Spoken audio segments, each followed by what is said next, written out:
우리 이 시간 함께 은혜 나누실 하나님의 말씀은 디모데후서 4장 1절부터 8절까지 말씀을 다 같이 보시겠습니다. 우리 디모데후서 4장 1절부터 8절까지 말씀을 우리 그 자리에서 다 같이 일어나셔서 함께 합독하시겠습니다. 디모데후서 4장 1절부터 8절까지 말씀을 우리 다 같이 합독합니다. 하나님 앞과 살아있는 자와 죽은 자를 심판하실 그리스도 예수 앞에서 그가 나타나실 것과 그의 나라를 두고 오니 명하노니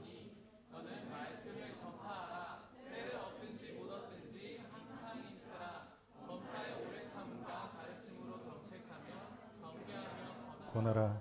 때가 이르리니 사람이 바른 교훈을 받지 아니하며 귀가 가려워서 자기의 사욕을 따를 스승을 많이 두고 또 그 귀를 진리에서 돌이켜 허탄한 이야기를 따르리라. 그러나 너는 모든 일에 신중하여 고난을 받으며 전도자의 일을 하며 내 직무를 다하라. 전자와 같이 내가 벌써 부어지고 나의 떠날 시각이 가까웠다.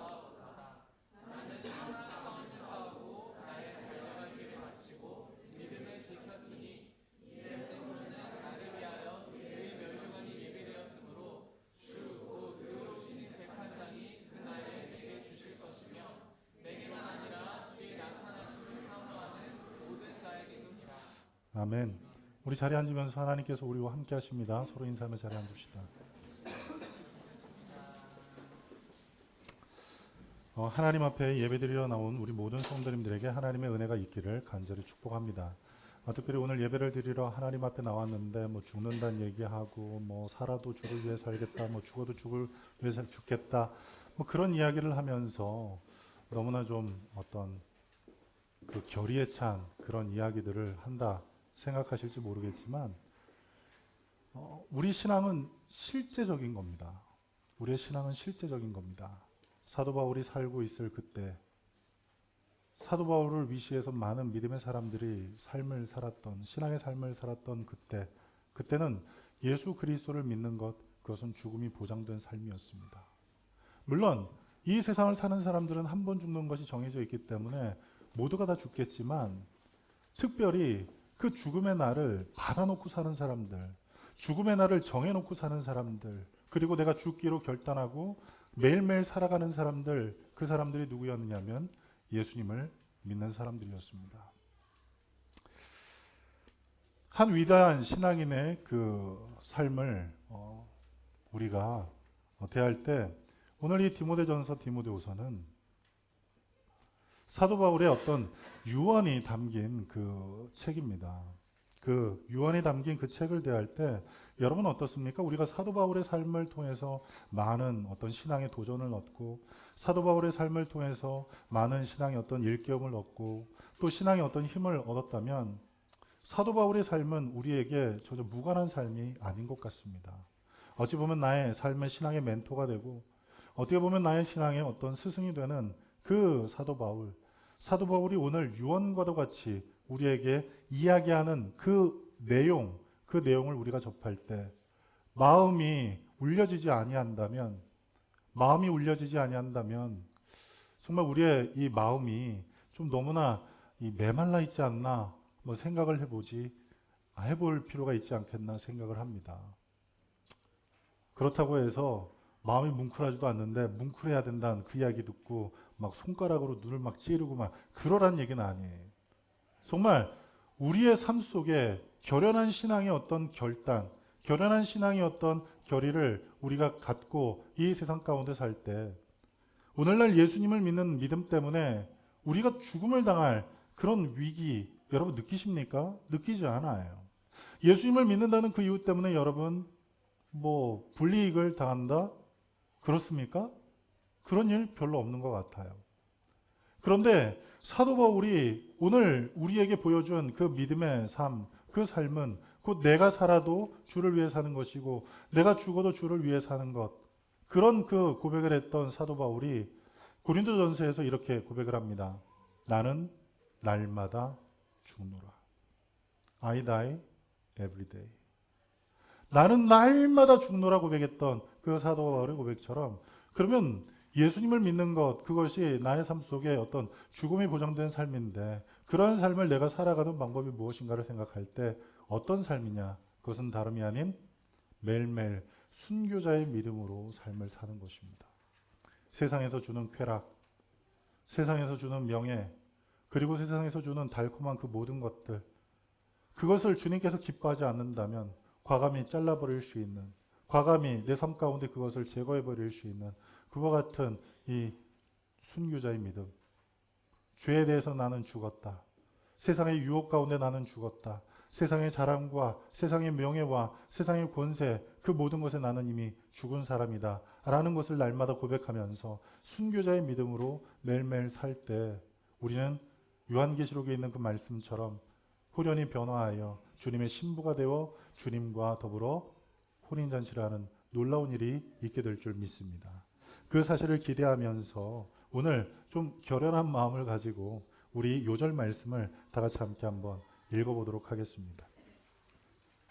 다 같이 읽겠습니다. 시작. 믿음의 선한 싸움을 싸우라. 영생을 취하라. 이를 위하여 내가 부르심을 받았고 많은 증인 앞에서 선한 증언을 하였도다. 아멘. 특별히 이 디모데 전후서는 사도 바울이 기록한 서신서들 가운데서 마지막에 기록된 서신입니다. 왜냐하면 이 디모데후서를 기록하고 난 후에 사도 바울은 좀 전에 보았던 영상처럼 목베임을 당해서 죽습니다.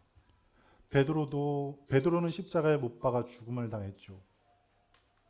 그죠? 그리고 많은 예수님의 제자들이 십자가에 못 박아 죽음을 당했어요.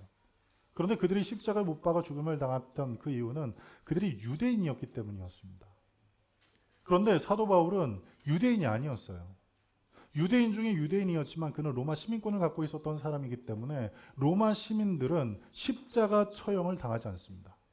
그래서 사도 바울은 어떤 죽음으로 순교를 당했냐면 그 로마 시민이 받을 수 있는 이 사형의 어떤 방법, 그것이 무엇이었냐면 목베임을 당해 죽음을 당한 것입니다.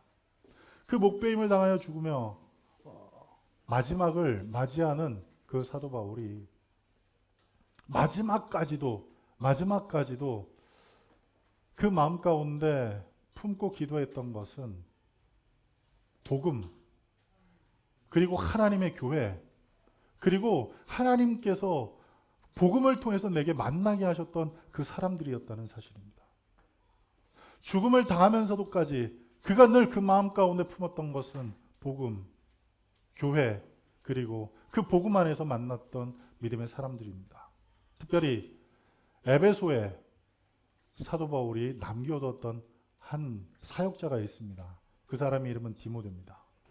디모데는 다른 사람과는 좀 달리 좀 일찍 사도 바울이 사명을 주어 목회를 했던 사람입니다. 그런데 여러분들이 디모데 전후서를 읽어보면서 느꼈는지 모르겠지만 디모데는 좀 성격이 유순한 사람이었습니다. 그리고 어떻게 보면 좀 소극적인 사람이었습니다. 그래서 사도 바울이 디모데를 향해서 몇 가지 권면을 하는 내용이 나와요. 그 이유가 에베소 교회에 몇 가지 신앙의 도전이 생겼기 때문입니다. 이단들이 들어와서 교회를 어지럽게 할 뿐 아니라 그리고 교회 안에 있는 질서, 그 질서가 바로 세워지지 않았고 그리고 그러한 그 모든 상황 가운데 지금 디모데가 위축되었다는 사실이에요. 그래서 그 모든 상황을 접해 들은 사도 바울은 죽음이 얼마 남지 않은 매일매일 어떤 죽음의 그 위기 가운데 살고 있던 이 사도 바울이 자기가 사랑했던 믿음으로 나았다고 고백했던 그 디모데를 향해서 사랑을 담아서 권면하는 내용, 그 내용이 바로 디모데 전후서입니다. 디모데 전서는 크게 9부분으로 구분이 됩니다. 인사, 그리고 거짓 선생에 대해서 주의할 것, 그리고 바울을 향한 주님의 은혜, 그리고 디모데에게 주는 지침에 대한 목적이 기록되고 그리고 교회를 운영할 때 이렇게 하면 좋겠다, 그런 내용이 나옵니다. 그리고 4장에는 거짓 가르침에 대해서 경계를 하고 있고 그리고 5장에는 각기 다른 부류의 사람들을 다루는 방법, 나이 드신 분, 그 다음에 젊은 사람, 그 사람들을 어떻게 대할 것인지, 그리고 주인과 종과의 어떤 관계는 어떻게 되어야 하는 것인지, 뭐 이런 내용들을 다룹니다. 그리고 여덟 번째는 다른 여러 가지 문제들에 대해서 사도 바울이 언급을 하고 깊이 언급은 하지 않고 살짝살짝 이렇게 다루고 마지막에 결론과 축도로 이 디모데 전서를 마칩니다. 그리고 디모데 우서는 사도 바울이 디모데를 향한 걱정을 담습니다. 그리고 지금 사도 바울이 처한 그 상황이 어떤 것인지를 이야기를 합니다. 내가 지금 복음 때문에 매인 것으로 인해서 너희들이 생각할 때 복음 또한 매인 것이라 생각하지 말길 바란다. 비록 나는 매어 있지만 복음은 매어 있는 것이 아니다.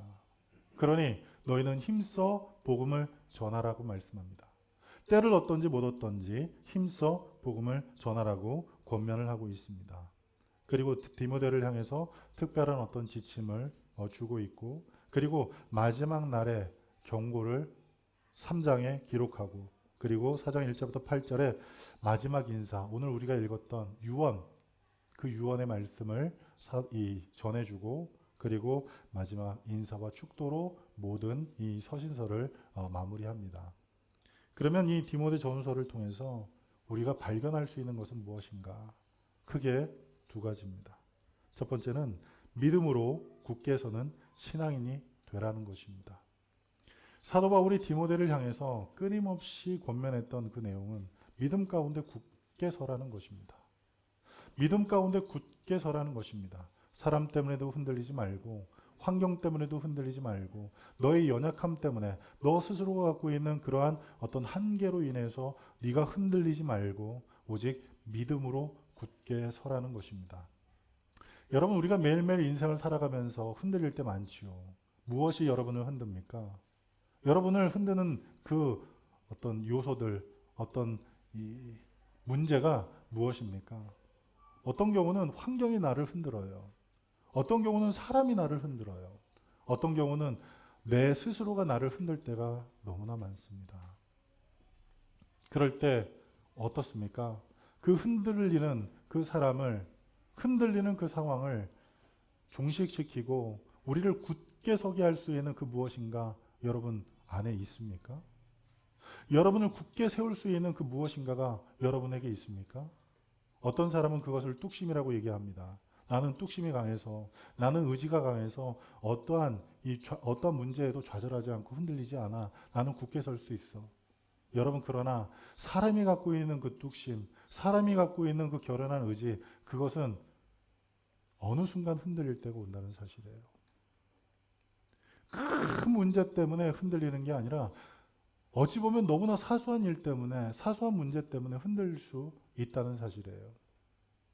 어마어마한 많은 그 물의 압력을 버텨내는 큰 댐들이 물론 큰 충격에 의해서 무너질 수도 있지만 자그마한 균열이, 자그마한 틈새가 결국 그 큰 댐을 무너뜨리는 것처럼 여러분이 가지고 있는, 여러분이 나는 흔들리지 않아, 이것 때문에 나는 변할 수가 없어, 이것 때문에 나는 요동하지 않아 라고 생각하는 그것이 결국 여러분을 흔들 때가 있다는 사실이에요. 나는 건강, 자신 있어. 건강하니까 난 흔들리지 않아. 그런데 우리의 건강, 우리 스스로가 자신할 수가 없어요. 어느 순간 아프고 어느 순간 병들어 지칠 때가 있기 때문이에요. 그뿐입니까? 돈이면 다 돼. 돈만 있으면 아무 문제가 없어. 그런데 그 돈, 어찌 보면 그것이 내 것이라고 생각하지만 결국 그것 또한 내 것이 아님을 우리가 경험할 때가 있지요. 그리고 궁극적으로 오늘 디모데서에 기록한 것처럼 너희가 빈손으로 왔기 때문에 너희가 하나님 나라에 갈 때, 너희가 하나님 앞에 설 때 아무것도 가지고 가지 못한다라고 얘기한 것처럼 지금 내가 내 안에 있기에, 내 손에 잡혀 있기에 내 것이라고 생각하는 그것이라 할지라도 그것은 하나님 앞에 설 때 아무 의미가 없다는 사실이에요. 내가 얼마나 많은 부유함을 갖고 있었는지, 얼마나 좋은 집에, 얼마나 좋은 차에, 얼마나 좋은 옷을 입고 있는지 이것은 아무 상관이 없다는 사실이에요. 제가 수없이 많은 장례식을 집례를 했습니다. 너무 젊어서부터 장례식을 집례를 했어요. 30이 넘어서부터 장례식을 집례를 할 때 예전에는 교회에서 목사님들이 어떤 일까지 했냐면 염까지 했어요. 염이라는 건 뭐냐 하면 알코올로 이렇게 시신을 다 이렇게 닦는 거예요. 자기가 말씀으로 먹이고 말씀으로 키웠던 그 성도의 마지막을 목회자가 다 이렇게 염을 하면서 수습을 했었어요. 근데 요새는 어때요? 장례식장이 너무 많이 생겨가지고, 그리고 모든 분들, 대부분의 분들이 이제는 목사님들한테 그걸 맡기지 않고 어떤 이 장례식장에 그걸 맡기죠. 그래서 염을 할 때 목회자는 뭘 하고 있냐 하면 그 염하는 그 가운데서 가족들보다 제일 앞에 서서 계속 기도하고 있는 거예요. 염하는 모습을 바라보고, 그리고 또 오열하고 있는 그 가족들을 다독이고 그 일을 합니다. 그런 일을 수백 번, 수천 번을 했어요. 그런데 그 모든 과정을 다 경험하면서 제가 느낀 것은, 이 땅에 아무리 많은 것을 갖고 아무리 많은 것을 소유한 사람이라 할지라도 그 죽음 앞에서는 명품 옷이 필요 없더라고요. 염을 다 하고 난 다음에 그분한테 루이비통 안 입혀요. 염을 다 하고 난 다음에 그분에게 가실 때 노잣돈 하라고 이렇게 노잣돈 챙겨주면서 샤넬백에다가 돈 넣어주지 않아요. 그렇지 않아요. 시신을 다 수습하고 수의를 입히고 그리고 꽁꽁 묶습니다. 그리고 관에 넣고 그리고 관뚜껑을 딱 닫는 순간 모든 유족들이 눈물을 흘립니다. 유족들이 눈물을 가장 많이 흘릴 때가 보니까 관 뚜껑을 닫을 때, 그리고 더 크게 오열할 때가 언제냐, 이 화장하는 경우는 이제 그 화구에 그 관이 들어갈 때, 그리고 매장할 때는 관이 이 땅 속으로 들어갈 때 유족들이 엄청나게 오열을 합니다. 그런데 그런 모든 그 순간에 중요한 한 가지 사실은 우리가 아무것도 내세울 게 없다는 사실이에요. 내가 예전에 어떻게 살았는지, 내가 과거에 어떻게 어떤 것을 누리며 살았는지, 그것은 아무 하등에 상관이 없다는 사실이에요. 우리를 흔들리지 않도록 하는, 우리를 요동하지 않도록 하는 그 무엇인가가 저와 여러분에게 매일매일의 삶 속에 있어야 한다는 사실이에요. 그게 이 세상의 것은 아닌 것 같아요. 왜요? 이 세상은 변하기 때문이에요. 이 세상은 요동하기 때문이에요. 그래서 사도 바울은 골로새서 3장에 위의 것을 바라보라고 말씀합니다. 위의 것을 우리 마음 가운데 늘 품고 위를 바라보며 살라고 말씀합니다. 그것이 무엇일까를 생각해 봐요. 그래서 오늘 디모데후서 3장 14절에 이렇게 기록합니다. 우리 디모데후서 3장 14절을 다 같이 함께 읽어봅시다. 시작. 그러나 너는 배우고 확신한 일에 거하라. 너는 내가 누구에게서 배운 것을 알며. 아멘. 뭐라고 말씀합니까? 배우고 확신한 일에 거하라고 말씀합니다. 우리가 배운 것, 그리고 우리가 확신한 것, 그 안에 거할 때 우리는 요동하지 않을 것이라고 말씀하고 있는 것이에요. 우리가 무엇을 배우고 있습니까? 그리고 무엇을 확신하며 살고 있습니까? 여러분이 배우는 것 많이 있겠죠. 여러분이 습득하는 것 많이 있겠죠. 그러나 그 모든 것이 여러분의 지식을 부유하게 할지 모르지만 여러분의 삶 속에 영생을 보장할 수는 없다는 사실이에요.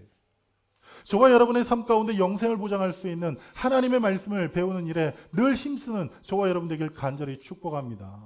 사도 바울이 디모데전서 1장에 이렇게 얘기를 합니다. 나는 죄인 중에 괴수였다라고 얘기를 합니다. 그리스도 예수의 복음을 핍박했던 사람이라고 얘기를 합니다. 그리스도 예수의 복음을 가장 강력하게 박해했던 사람이라고 얘기를 합니다. 그런데 거기에 뭐라고 얘기를 하냐면 내가 그때는 예수님을 몰랐을 때라고 얘기를 하는 거예요. 예수님을 알지 못했기 때문에 내가 예수님을 핍박했다라고 얘기를 합니다. 맞아요. 틀린 얘기 아니에요. 그런데 사도 바울이 이제는 어떻게 됐어요? 예수님을 알고 나니까, 예수님을 이제 배우고 나니까, 그리고 그 확신 가운데 늘 거하니까 어떤 삶을 살게 돼요? 주를 위해 목배임을 당해도 행복한 삶을 사는 거예요. 주를 위해서 목배임을 당하는 그 날이 자기 앞에 하루하루 다가올 그때에도 복음을 생각하고 하나님 나라를 생각하고 하나님 교회를 생각하고 하나님 말씀을 통해서 맺어진 믿음의 형제들을 생각할 수 있는 그 마음의 기쁨과 마음의 여유와 마음의 평안이 그를 지배했다는 사실이에요. 여러분, 이와 같은 하나님의 말씀이 우리 안에 늘 배워지고 그 말씀이 우리 안에 확신처럼 세워져서 이 흔들리는 세상 가운데 요동하지 않는 믿음 가운데 굳게 서는 저와 여러분 되길 간절히 축복합니다. 그런데 많은 사람들이 하나님의 말씀을 그저 믿음으로 받아들일 때 그것을 읽는 것이 믿음이라고 생각하는 사람들이 있어요. 하나님의 말씀을 많이 아는 것, 그것이 믿음이라고 생각하는 사람들이 있어요. 내가 1년에 성경 한 번 읽고 혹은 2번 읽고 어떤 분은 1년에 성경 10번 읽는 분도 계세요. 그것이 믿음이라고 생각하는 분들이 계세요. 물론 틀린 것이 아니에요. 왜요? 믿음은 하나님의 말씀을 들으면서 난다라고 로마서 10장 17절은 말씀하기 때문이에요. 그래서 하나님의 말씀을 자주 들으면, 하나님의 말씀을 자꾸 들으면 우리 안에서 어느 순간 믿음이 자라나게 돼 있어요. 그런데 우리 스스로가 생각하는 그 잘못된 믿음이 무엇이냐 하면 하나님의 말씀을 많이 알면, 하나님의 말씀을 읽으면 그것이 내게 믿음이 된다라고 생각하는 사람들이 있다는 거란 말이에요. 눈으로 보는 것이 믿음이 아니에요. 눈으로 읽혀지는 게 믿음이 아니에요. 믿음은 무엇이냐? 믿음은 무엇이냐? 그 믿음은 내 삶 가운데 실제적으로 드러나는 것, 그것이 믿음이어야 한다는 거예요. 내가 성경을 통해서 이 말씀은 나는 믿습니다. 이것을 나는 믿습니다. 나는 이렇게 살길 원합니다. 라고 고백했던 그것들이 나의 삶 가운데 실제로 드러나는 삶을 살아야 하는 거예요. 지난 금요일에 제가 말씀을 전하면서 그런 이야기를 했어요. 예수님이 풍랑이는 그 바다 위로 걸어오실 그때에 베드로가 그 모습을 보고 예수님께 요청을 합니다. 저도 물 위를 걷게 해주십시오. 그렇게 요청을 합니다. 그때 예수님께서 그 요청하는 그 요청에 그래 물 위로 걸어와라 그렇게 말씀하신 그 말씀을 듣고 베드로가 물 위를 걷는 그 기적을 경험했다는 거예요. 근데 오늘날 많은 분들이 하나님을 믿으면서 하나님의 자녀라고 얘기를 하면서 문자로 하나님을 믿는 사람들이 있어요. 그 문자적으로 하나님을 믿는 사람들이 있어요. 성경에 기록되어진 이 하나님의 이 로고스의 말씀을 그저 로고스로만 우리가 받아들여서 그것을 그저 그랬대. 그렇구나. 그랬나 봐. 그랬단 말이지. 이러면서 신앙생활하는 분들이 너무나 많다라는 사실이에요. 베드로는 어려서부터 성경을 들어왔던 사람이에요. 이스라엘 백성들이 홍해를 건넜던 것, 이스라엘 백성들이 요단강을 건넜던 것, 그것을 들어왔던 사람이에요. 그것을 들어왔죠. 생각해 보세요. 홍해를 어떻게 건너요? 여러분 요단강을 어떻게 건너요? 강을 건널 수 있는 방법은 어떤 방법밖에 없어요? 배를 타고 건너든 다리를 놓든 그것밖에 없어요. 강물을 가로막아서 그곳에 길을 내서 그곳을 걸어갈 수 있다? 상상할 수 없는 일이죠. 그런데 말씀을 통해서 베드로는 그것을 배웠던 사람이에요. 문자적으로 알았던 거예요. 그리고 배움을 통해서 알았던 거예요. 지식을 통해서 알았던 거예요. 전통을 통해서 알았던 사람이에요. 그런데 그것이 실제적으로 자기의 삶에 드러나는 게 언제예요? 바로 예수님이 걸어오실 그때. 풍랑을 놔도 풍랑 위를, 바다 위를 걷게 해주십시오 라는 그 믿음 안에서 그가 바다 위에 발걸음을 내디딜 때 바다 위를 걷는 기적을 경험했다는 사실입니다. 그래서 하나님의 말씀을 배우고 확신한 일에 고하는 것, 그것이 우리의 삶 가운데 어떻게 드러나야 하냐 하면 디모데전서 4장 5절부터 8절을 우리 함께 읽어봅시다. 디모데전서 4장 5절부터 8절을 한번 읽어봅시다. 시작. 거룩하여진다. 내가 이것으로 형제를 깨우치면 그리스도 예수의 좋은 일꾼이 되어 믿음의 말씀과 내가 따르는 좋은 교훈으로 양육을 받으리라. 망령되고 허탄한 신화를 버리고 경건에 이르도록 내 자신을 연단하라. 육체의 연단은 약간의 유익이 있으나 경건은 범사에 유익하니 금생과 내생에 약속이 있느니라. 아멘. 말씀과 기도로 거룩하여지라고 말씀해요. 말씀과 기도로 배우고 확신하라고 말씀해요. 그런데 그 단계에 머무르지 말고 어떻게 하라? 경건을 연습하라고 말씀합니다. 우리의 삶 가운데 하나님께서 주신 그 은혜를 따라 경건을 훈련하라고 말씀합니다. 경건을 연습하고 경건을 훈련하는 것은 무엇이냐? 우리가 믿은 것, 우리가 하나님의 말씀을 접하여 새로 알게 된 것, 정말 하나님께서 우리에게 요구하시는 것을 우리가 그 뜻이 무엇인지를 알게 되었다면, 하나님께서 우리에게 바라는 것이 무엇인지를 알게 되었다면 그것을 우리 마음 가운데 두고 그것을 자꾸 훈련해 보는 거예요. 자꾸 훈련해 보는 거예요. 한 번 한 번씩 자꾸 우리의 삶 가운데 연습해 보는 거예요. 안 되죠. 처음부터 어떻게 다 잘해요. 아무리 천재적인 사람이라도, 아무리 천재적인 어떤 그 능력을 갖고 있는 사람이라도 처음부터 완벽하게, 처음부터 모든 것을 뛰어나게 잘할 수 있는 사람들이 그닥 많지 않다는 사실이에요. 거의 없다는 사실이에요. 그럼 어떻게 해요? 그것을 숙련하기 위해서 뭘 합니까? 연습하고 연습하는 거예요. 연습하고 또 연습하는 거예요. 운동도 마찬가지고 공부도 마찬가지고 그렇죠. 좋은 의사가 되기 위해서, 좋은 외과 의사가 되기 위해서 어떤 친구들은 그런 걸 연습한대요. 바느질을 연습한대죠. 바느질. 평상시에 집에서는 한 번도 해보지 않은 그걸 이제 학교 와서 배우기 시작해요. 그 바느질을 하기 위해서 어때요? 어떤 사람들은 이 돼지 껍데기랑 사람 이 그 피부랑 비슷하다면서요. 그래가지고 돼지 껍질을 사다가 거기를 이렇게 째가지고 그걸 자꾸 이렇게 꼬매는 연습을 해요. 처음 잘 돼요? 안 되죠? 안 되잖아요. 자꾸 연습을 하는 거예요. 자꾸 연습을 하는 거예요. 그러면 어느 순간 숙달이 되게 돼 있죠. 그것처럼 하나님의 말씀을 우리가 배우고 확신했다면 그것을 처음에 잘 되는 사람이 없어요. 처음부터 완벽하게 하나님의 말씀을 지켜낼 수도 없고, 그리고 그것이 다 됐다라고 했을 때 사도 바울이 얘기했던 것처럼 넘어지게 될 때가 온단 말이에요. 어느 순간 와르르 무너질 때가 오게 된단 말이에요. 그때 어때요? 무너지지 말고 다시 또 일어나서 또 경건을 훈련하라고 말씀해요. 그런데 여기에 중요한 말씀이 나오죠. 뭐라고 말씀해요? 육체의 연단은 약간의 유익이 있으나 경건은 범사에 유익하니 금생과 내생에 약속이 있느니라. 육체의 연단, 육체의 훈련은 약간의 유익이 있어요. 여러분, 운동하면 어때요? 운동하면 유익이 있어요, 없어요? 있어요. 근데 운동을 하면 유익만 있나요? 그렇지는 않아요. 운동을 하면 유익과 더불어서 유익하지 않은 부분도 있어요. 유익하지 않은 부분은 오랜만에 운동하면 근육이 아프죠. 그래서 자면서도 막 아이고 하면서 자요.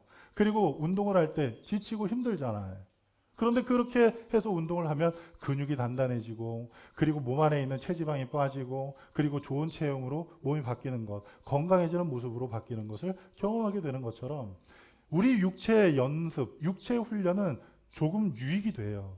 그러나 아주 많이, 정말 너무나 완벽하게 유익한 그 훈련이 있는데, 그 연습이 있는데, 그것은 무엇이냐면 경건의 훈련을 하라고 말씀하시는 거예요.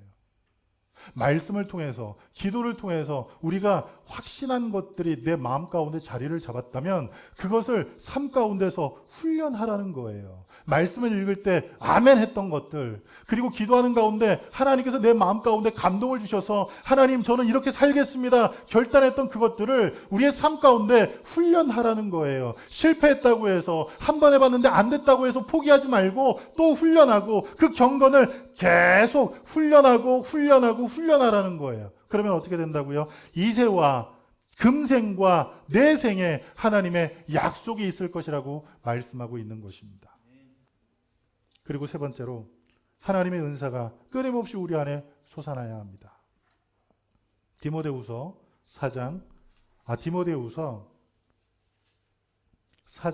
1장 6절 우리 한번 읽어봅시다. 디모데후서 1장 6절 읽습니다. 디모데후서 1장 6절 다 같이 읽습니다. 시작.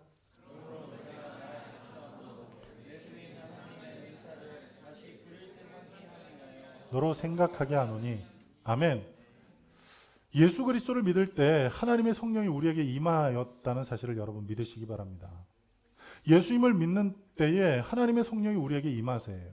왜냐하면 성령이 아니고서는 예수를 주라 시인할 수 없기에 예수 그리스도를 주로 알게 되고, 그리고 주로 고백할 수 있도록 하나님의 성령이 우리 안에 임하신다는 사실이에요. 그래서 구원받은 사람 안에는 하나님의 성령이 내주하고 계세요. 그런데 그 내주하고 계신 그 하나님께서, 하나님의 성령께서 우리에게 선물을 주십니다.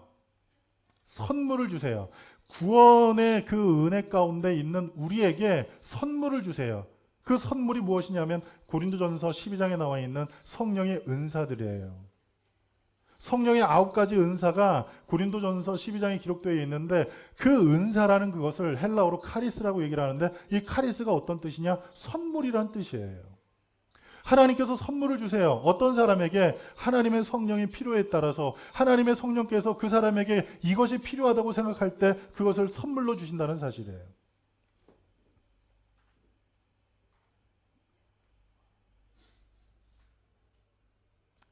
아이들에게는 아이들에게 맞는 선물을 줘야죠. 그렇죠? 아이는 아이에게 맞는 선물을 줘야죠. 장난감을 주죠. 그런데 어른들에게 장난감을 주면 좋아합니까? 좋아하는 사람도 있더라고요. 건담 모으는 사람도 있고, 그죠? 피규어 모으는 사람도 있고 그래요. 근데 이 가격이 상상을 초월하더라고요. 건담 하나에 몇십만 원, 몇백만 원, 어떤 건 경매에 나오는 건 상상을 초월할 것들. 그런 것들이 있어요. 그리고 피규어들 어때요? 뭐 그 만화에 나온 어떤 주인공 그걸 이렇게 만들어 가지고 하면 그것도 되게 비싸더란 말이에요. 근데 그걸 소장하고 수집하는 어른들도 있긴 해요. 그러나 각자에게 맞는 선물을 줘야 돼요. 어른은 어른에게 맞는, 아이는 아이에게 맞는 그 선물을 줘야 하듯 하나님의 성령께서 각자에게 하나님의 그 선물을 주십니다. 그것을 다른 말로 하면 뭐라고 얘기를 한다고요? 은사라고 얘기를 해요. 그런데 그 은사를 우리에게 하나님께서 주셨는데 모두에게 다 허락하셨는데 어떤 사람들은 그 은사가 풍성해서 매일매일의 삶 속에 그 은사가 나타나는 사람들이 있어요. 기도할 때 믿음이 확 생기고 기도할 때 지혜가 막 생겨가지고 어때요? 하나님의 말씀이 잘 이해가 되고 또 어떤 사람은 기도할 때 그냥 기도하는 게 아니라 방언으로 기도하고 또 어떤 사람은 갑자기 예언하게 되는 그리고 어떤 사람들은 귀신을 쫓아내는 그런 일들이 막 나타나는 그런 사람들이 있단 말이에요. 그런데 그런 사람들과는 반대로 하나님의 은사가 점점 축소되어서 이제는 그 자취가 사라진 사람도 있어요. 기도할 때 기도를 잘 못하고 하나님의 말씀을 읽는데도 무슨 말씀인지 잘 모르고 하나님의 말씀이 즐겁지도 않고 행복하지도 않고 그리고 그 말씀이 나의 삶 가운데 꿀송이처럼 느껴지지 않는 그러한 것들이 어느 순간 막 이렇게 느껴질 때가 와요. 그럴 때 사도 바울이 디모데를 향해서 권면했던 것처럼 하나님의 은사를 다시금 불릴 듯 할 때 하나님의 은사가 내 안에 불릴 듯 다시 일어날 때 내가 믿음 가운데 굳게 설 수 있다는 사실을 잊지 않길 간절히 바랍니다. 하나님의 은사가 여러분 안에 넘쳐나고 그것이 불릴 듯 일어나는 귀한 일이 있길 간절히 바랍니다. 그러면 내 은사는 무엇인지를 내가 알아야 하잖아요. 하나님께서 내게 주신 은사가 무엇인지를 내가 알아야 되잖아요. 여러분, 하나님께서 여러분에게 주신 은사가 무엇입니까? 그래서 예전에는 은사 테스트라는 걸 했었어요. 막 뭐 문제를 내고 거기에 답을 내고 그리고 그 답 낸 거를 이렇게 다 모아가지고 점수를 내서 이 사람이 어떤 은사가 있는지 이런 은사 테스트를 했었어요. 그런데 그런 은사 테스트 가운데서 9가지 은사만 기록된 게 아니라 무수히 많은 여러 가지 은사들이 있는데 제가 중학교 다닐 때인가 그때 은사 테스트를 했었어요. 중학교 다닐 때인가 고등학교 다닐 때인가 은사 테스트를 했는데 그때 어떤 은사가 나왔냐면 순교의 은사가 나왔었어요. 무슨 은사가 나왔어요? 순교의 은사가 나왔어요. 순교는 모르시는 분 계세요? 이해를 돕기 위해서 죽는 거예요. 죽는 은사가 있는 거예요. 아, 나는 순교의 은사가 있구나.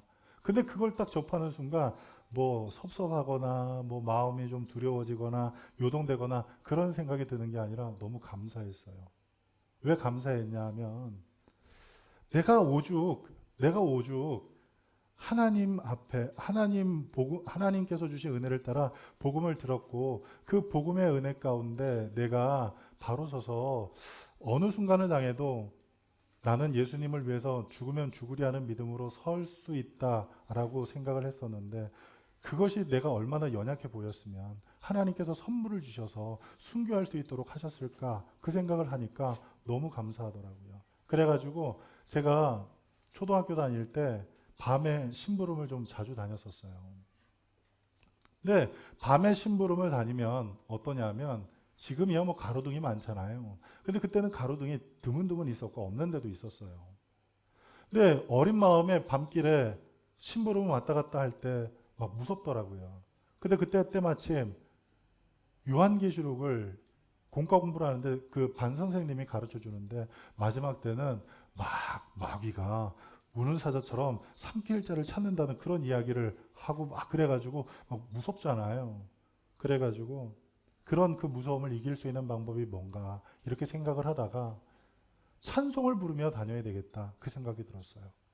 그래서 그러면 어떤 찬송을 부를까? 어떤 찬송을 부르면 참 좋을까 그 생각을 했어요.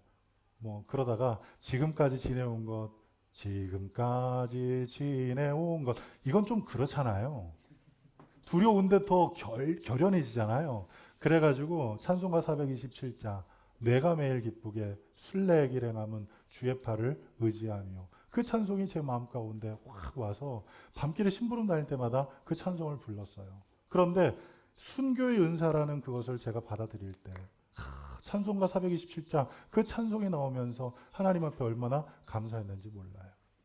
여러분, 저와 여러분에게 하나님께서 주신 은사가 무엇인지를 우리 스스로가 알길 바랍니다. 혹 하나님, 저에게 하나님께서는 어떤 은사를 주셨습니까? 어떤 은사를 통해서 제 믿음을 흔들리지 않도록 하나님께서 저를 굳게 세우셨습니까? 그렇게 기도하는데 도통 무슨 은사가 주어졌는지 모르시겠다 한다면 그러면 이렇게 기도하는 거예요. 하나님, 저에게 은사를 주십시오. 하나님 저에게 성령의 선물을 허락해 주십시오. 이렇게 기도하시기 바랍니다. 그러면 하나님은 미쁘고 의로우사 하나님께서 하나님의 은사를 구하는 사람들에게 더 좋은 것으로 더 귀한 것으로 우리에게 허락하신다는 사실입니다. 그래서 하나님의 은사를 우리 안에서 불릴 때 솟아나게 할 때 그 은사가 우리의 믿음을 굳게 세운다는 사실 잊지 않길 바랍니다. 자, 그리고 두 번째로 우리는 예수님의 좋은 군사임을 잊지 않길 간절히 바랍니다. 세상 사람들은 예수 그리스도를 미워했습니다. 그리고 십자가에 못 박았지요. 그런데 예수님만 죽이면 되는 줄 알았는데 예수님이 죽고 난 후에도 예수님을 봤다는 사람, 예수님을 믿겠다고 하는 사람, 이제는 설상가상 예수님을 위해서 죽겠다고 하는 사람들이 나타나기 시작하는 거예요. 그래서 세상 사람들이 그 사람들을 향해서 뭐를 했느냐? 핍박을 가했어요.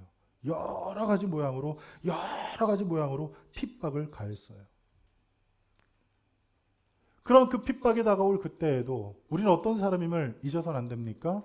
예수 그리스도를 믿는 좋은 군사라는 사실을 알아야 돼요. 군인은요, 나가서 전쟁하는 사람들이에요. 나가서 전쟁한다는 것은 어떤 것이냐? 죽음의 위기, 죽음의 고비가 늘 그 앞에 놓여 있는 사람, 그 사람들이 군사들이죠.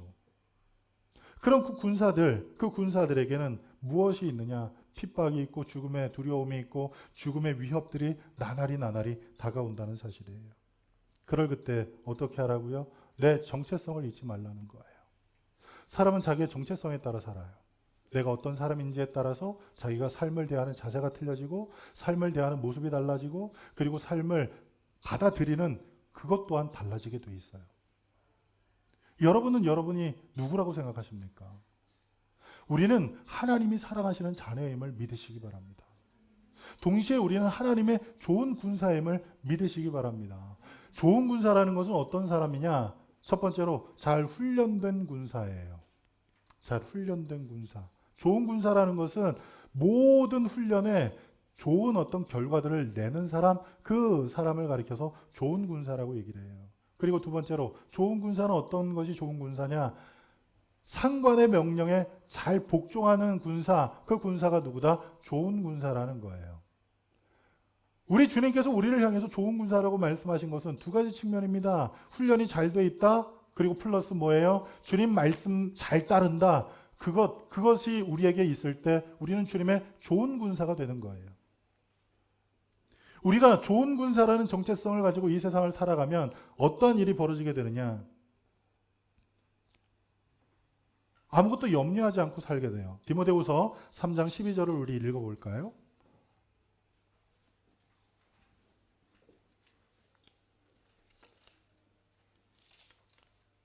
디모데후서 3장 12절로 다 같이 함께 읽어봅시다. 시작.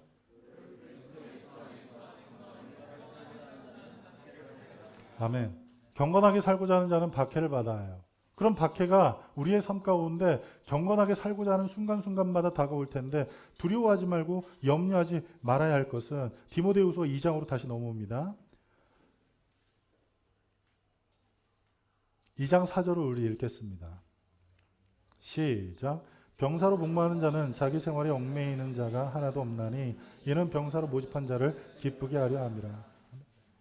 병사로 모집한 사람이 누구예요? 모집하신 분이 누구예요? 하나님이시죠. 예수님이시죠. 그분이 우리를 기쁘시게 한대요. 병사가 하나님을 기쁘게 하는 게 아니라 우리를 모집하신 분이 우리를 기쁘게 하신다고 말씀하고 있는 거예요. 우리가 주님 안에서 좋은 군사가 되면, 우리가 주님 보시기에 좋은 군사가 되면 그 안에 상급이 있는데 그게 무엇이냐면 우리를 부르신 그분이 우리를 즐겁게 해주신다는 거예요. 우리를 좋게 해주신다는 거예요. 우리를 기쁘게 해주신다는 거예요. 그와 같은 놀라운 은혜가 간절히 있길 바랍니다. 군인들은 생활에 염려가 없는 사람들이에요. 무엇을 먹을까, 무엇을 마실까를 염려하지 않아요. 그리고 때가 되면 월급을 줘요. 생활 가운데 아무것도 생각하지 않도록, 아무것도 염려하지 않도록 군사들의 모든 것을 책임져 준다는 사실이에요. 하나님께서 우리를 그렇게 대하시죠. 그러면 그 좋은 군사는 어떤 사람들을 가리키느냐? 두 번째로 복음을 선포하고 가르치는 일이 바로 예수님의 좋은 군사임을 기억하며 그 일에 열심을 내는 사람들이에요. 하나님의 말씀을 열심히 배우고 하나님의 말씀을 열심히 가르치고 그리고 하나님의 말씀을 열심히 확장하는 그 일을 감당하는 사람들, 그 사람들이 누구다? 바로 좋은 군사들이라는 사실입니다. 사랑하는 성도 여러분, 오늘 우리가 주님 앞에 나와서 사도 바울이 마지막 유언과도 같이 디모데를 향해서 전했던 그 말씀을 우리가 접합니다. 그 말씀이 디모데에게만 국한하는 것이 아닌 오늘날 마지막 때를 살고 있는 우리에게도 사도 바울이 전해주고 있는 권면, 위로, 축복의 말씀인 줄 믿습니다. 그 말씀 앞에서 우리 스스로가 우리의 신앙을 결연히 바로 세울 수 있는 좋은 시간 되길 간절히 바랍니다. 어떤 상황에서 어떤 일들이 여러분의 믿음을 흔들지 몰라요. 그런 그 흔들리는 그 순간, 그 상황에서도 하나님의 말씀이 여러분의 마음을, 여러분의 삶을 붙잡으시는 어떤 든든한 터전이 되시고, 그리고 나는 하나님의 좋은 군사라는, 나는 너무나 훈련이 잘 되어 있는 군사, 나는 주님 말씀만 듣는 좋은 군사라는 그 정체성이 내 안에 가득함으로 사단이 내게 와서 어떻게 미혹을 하던, 사단이 내게 와서 어떻게 도전을 하던 훈련이 잘 되어 있기에, 그리고 주인인 예수님 말씀만 듣기에 그 모든 것을 능히 물리칠 수 있는, 능히 물리쳐서 승리할 수 있는 나는 좋은 군사란 사실을 믿으면서 믿음의 선한 싸움을 싸우기를 즐겨하는, 기뻐하는 우리 복된 성도님들 되길 간절히 축복합니다. 기도하겠습니다. 사랑하시는 하나님, 감사합니다. 주님께서 우리를 향해서 믿음의 선한 싸움을 싸우라고 요청하고 계십니다. 그 요청 앞에 우리는 어떤 모습으로 서야 하겠습니까? 나는 전쟁에 나가 싸우는 것이 싫습니다 하고 도망가야 하겠습니까? 그리고